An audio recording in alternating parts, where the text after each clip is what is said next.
सलमान खुर्शीद ने अपनी नई बुक में आरएसएस और हिंदुत्व को आईएसआईएस और बोको हरम जैसे आतंकवादी संगठनों से कंपेयर किया है और उन्होंने ये बयान भारत में बैठ के दिया जहां पे आरएसएस फेवर्ड गवर्नमेंट है। पर लेकिन ये बयान देने के बाद भी किसी ने उनका बाल तक बाका नहीं किया। पर सोचने वाली बात यह है कि अगर किसी दूसरे धर्म के व्यक्ति ने आईएसआईएस और बोको हरम के राज वाले इलाकों में इस्लाम के ऊपर अगर ऐसी टिप्पणी की होती तो क्या उसकी गर्दन कटने से बच सकती थी?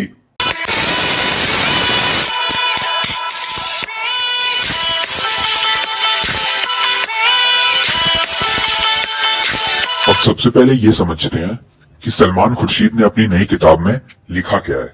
उन्होंने अपनी नई किताब में ये लिखा है कि जो सनातन धर्म है, Sanatan Dharma and classical Hinduism known to sages and saints were being pushed aside by a robust version of Hindutva, by all standards a political version similar to the jihadist Islam of groups like ISIS and Boko Haram of recent years। तो यहाँ पे उन्होंने हिंदुत्व को ISIS और Boko हरम से compare किया है। अब समझते हैं कि ये बोको हरम और ISIS की आइडियोलॉजी क्या है और आरएसएस की आइडियोलॉजी क्या है। ISIS और बोको हरम की जो आइडियोलॉजी है वो है पूरी दुनिया पे कैलिफेट स्थापित करने की, जहां पे एक भी काफिर नहीं बचेगा। द एटलांटिक के एक आर्टिकल में एक व्यक्ति ने बताया था कि उनकी यह आइडियोलॉजी है कि जब रोजे कयामत आएगा तो एक भी काफिर नहीं बचेगा और सब लोग मुसलमान हो जाएंगे। उस दिन रोजे कयामत आएगा। और जहां तक आरएसएस की आइडियोलॉजी का सवाल है तो आरएसएस तो हिंदुओं को एक करने की बात करता है। और हिंदू कौन? जो भारत को अपनी पुण्य भूमि, पितृभूमि और मातृभूमि माने, हर वो व्यक्ति हिंदू है। इसका रिलीजन से कोई लेना देना नहीं है। दूसरी ओर अगर महिलाओं का हाल देखें तो आईएसआईएस ने 19 महिलाओं को सिर्फ इसलिए मार दिया क्योंकि उन्होंने उनके साथ सेक्स करने से मना कर दिया था। दूसरी ओर इन महिलाओं की मंडी भी लगाई जाती है और काफिर महिलाओं की तो बात ही छोड़ दीजिए, उनके साथ तो रेप भी होता है, उनकी मंडी भी लगाई जाती है और क्या क्या किया जाता है मिडीवल टाइम की तरह।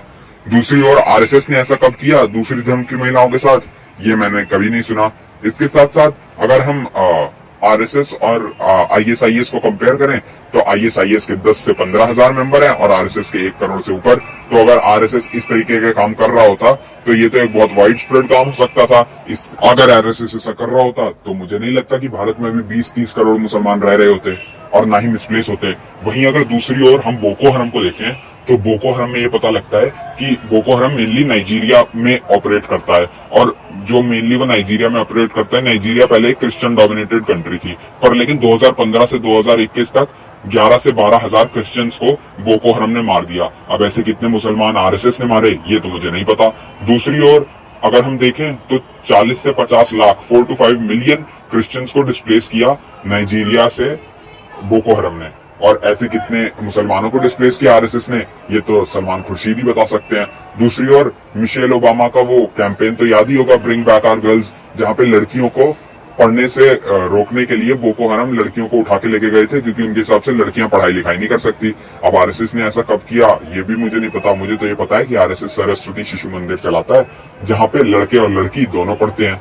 और साथ ही साथ अब अगर ये जो मूर्खता सलमान खुर्शीद अपनी बंद करें तो इनकी सही समझ आएगी और उनको अपनी अकल पे पड़ा पत्थर बंद करना चाहिए। बहुत बहुत। दूसरी तरफ राशिद अल्वी ने ये बयान दे दिया कि जो लोग जय श्री राम का नारा लगाते हैं वो राक्षस हैं।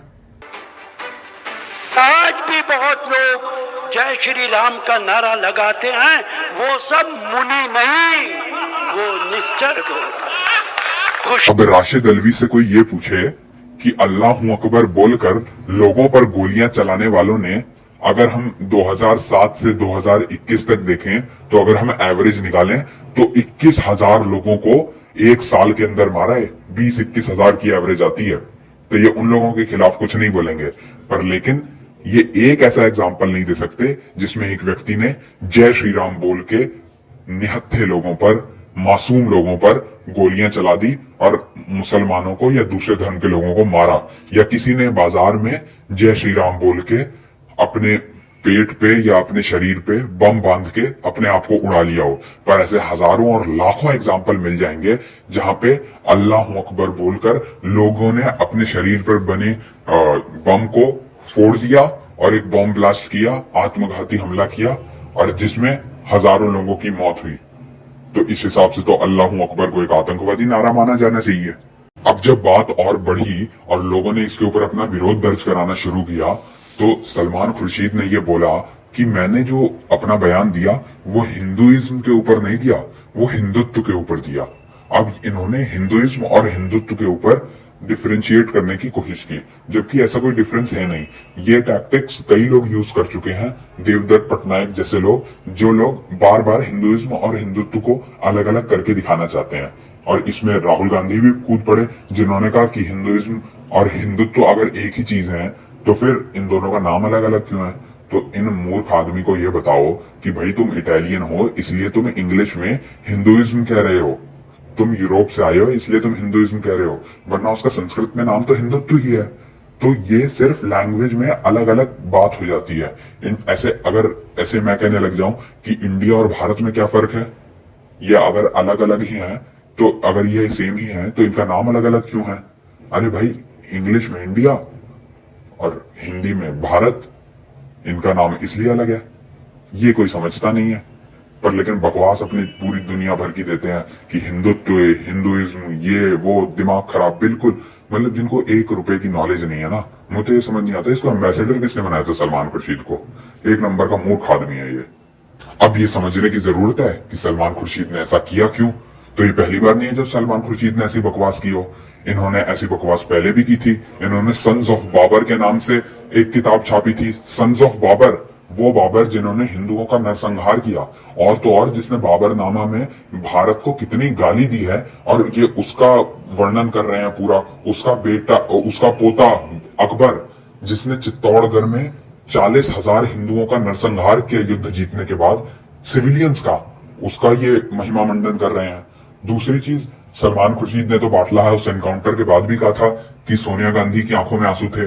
बाटला हाउस एनकाउंटर में कौन मारे गए थे? आतंकवादी मारे गए थे, और इनकी उस टाइम यूपीए के अंडर ही आती थी ये पुलिस। पर उनको भी बोला गया कि नहीं नहीं देखो मासूमों को मार दिया गया, जबकि बाटला हाउस एनकाउंटर पे जजमेंट भी आ गया कोर्ट का कि नहीं, जो मारे गए वो आतंकवादी थे और ये टोटली एक नॉर्मल एनकाउंटर था और कोई फेक एनकाउंटर नहीं था। और इसमें केजरीवाल भी कूद पड़ा था, जिसने कहा था कि नहीं नहीं ये फेक एनकाउंटर है, इसकी जांच होनी चाहिए। तो ये सब हो रहा था वोट बैंक पॉलिटिक्स के लिए। ये वोट बैंक पॉलिटिक्स के लिए देश के विभाजन तक की बात कर रहे हैं, आतंकवादियों का समर्थन कर रहे हैं, बोको हरम और ISIS को ये बोल रहे हैं। इससे होता पता है क्या है? इससे RSS का ज्यादा बदनामी तो चलिए जो होगी होगी, पर उसके साथ साथ ISIS और बोको हरम का जो ये आतंकवाद है ये नॉर्मलाइज हो जाएगा, इसके ऊपर एक शुगर कोटिंग हो जाएगी। ये वो कर रहे हैं, ये उनको भी संरक्षण दे रहे हैं। तो इसलिए ये जो सलमान खुर्शीद ने किताब अपनी निकाली है, इसको MP में तो नरोत्तम मिश्र जी ने कह दिया कि वो इसको बिकने नहीं देंगे। तो और भी जितने भी हिंदू हैं उन सबसे मैं अपील करूंगा कि ये जो हिंदुइज्म को बदनाम करने के लिए, हमारी 5000 साल पुरानी परंपरा को बदनाम करने के लिए इस व्यक्ति ने वो काम किया है। और इसने कभी उस परंपरा को नहीं बोला जो दूसरों को काफिर मानती है, जो दूसरों को मारना जायज ठहराती है, जिन्होंने लोगों को एक तरफ से मारना शुरू किया। मिडल ईस्ट में कितने लोगों को मारा, और उसके बाद इतने इस्लामिक आतंकवाद ने इतने काफिरों को मारा है, इतने नॉन मुस्लिम्स को मारा है, इसने उसके ऊपर कभी नहीं बोला। पर इसने जो सबसे शांतिप्रिय परंपरा है, 10,000 साल पुरानी परंपरा है, उसको इसने बदनाम किया है।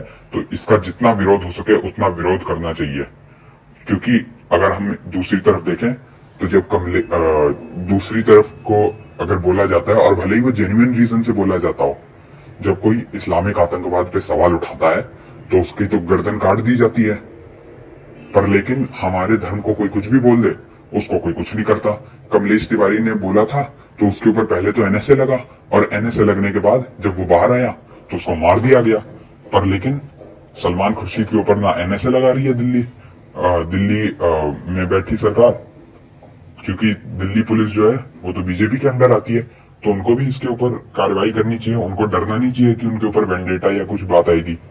उनको फर्म एक्शन लेना चाहिए और इसके ऊपर NSA लगा के इसको अंदर डालो। इसने धार्मिक भावनाएं भड़काने का कार्य किया है ना, कोर्ट कुछ करता है सुगो मोटो। तो ये सब करना चाहिए, और आप लोग भी अपनी ज्यादा से ज्यादा इसके खिलाफ एंगर दर्ज कराएं। और अगर आपको हमारी वीडियो अच्छी लगी तो हमारे चैनल को सब्सक्राइब करें। बहुत बहुत धन्यवाद। जय हिंद।